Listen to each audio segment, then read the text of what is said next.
నకిలీ పత్తి విత్తనాలను సరఫరా చేస్తూ రైతులను మోసం చేస్తున్న ముగ్గురిని టాస్క్ ఫోర్స్ పోలీసులు అరెస్ట్ చేశారు.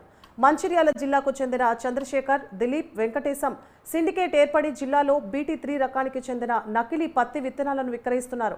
టాస్క్ ఫోర్స్ పోలీసులకు వచ్చిన సమాచారం మేరకు నిఘా ఏర్పాటు చేసి నిందితులను అదుపులోకి తీసుకున్నట్లు సిపి శ్రీనివాసులు తెలిపారు. వారి నుండి 15 లక్షలు విలువ చేసే 5 క్వింటాళ్ల నకిలీ పత్తి విత్తనాలను స్వాధీనం చేసుకున్నట్లు సిపి పేర్కొన్నారు.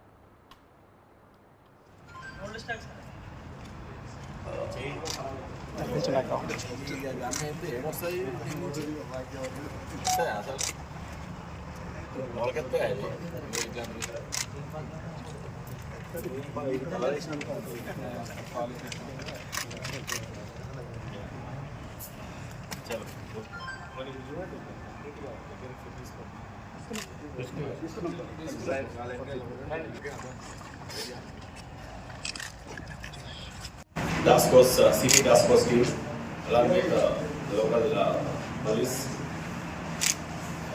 ఒక ఇన్ఫర్మేషన్ బేస్ మీద రైడ్ చేసి ఈ నకిలీ విత్తనాలను పట్టుకోవడం జరిగింది. అవి తీరా వెరిఫై చేస్తే ఈ నకిలీ పత్తి విత్తనాలని తెలిసింది. అవి మొత్తం వెయిట్ చేస్తే 5 క్వింటాల్స్ ఉన్నాయి. 5 క్వింటాల్స్ అంటే 500 kgs అరౌండ్. రజాక్ అనే అతను వైన్సాలో ఉంటాడు, అలాగే జానీ అనే అతను మందవారిలో ఉంటాడు. వీళ్ళ ద్వారా ఈ సురేష్ అనే అతను వీళ్ళకి ట్రాన్స్పోర్ట్ చేసి ఇవ్వడం జరిగింది.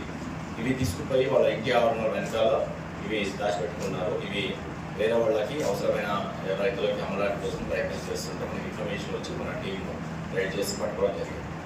మనం ప్రతిరోజు ఈ ప్రభుత్వం తీసుకున్న నిర్ణయానికి కట్టుబడి చాలా ఎవరికి ఇన్ఫర్మేషన్స్ పెట్టి అండ్ టాస్క్ ఫోర్స్ టీమ్ని ప్రతి మండలాల్లో పెట్టి మనం task force, city task force team, అలాగే లోకల్ పోలీస్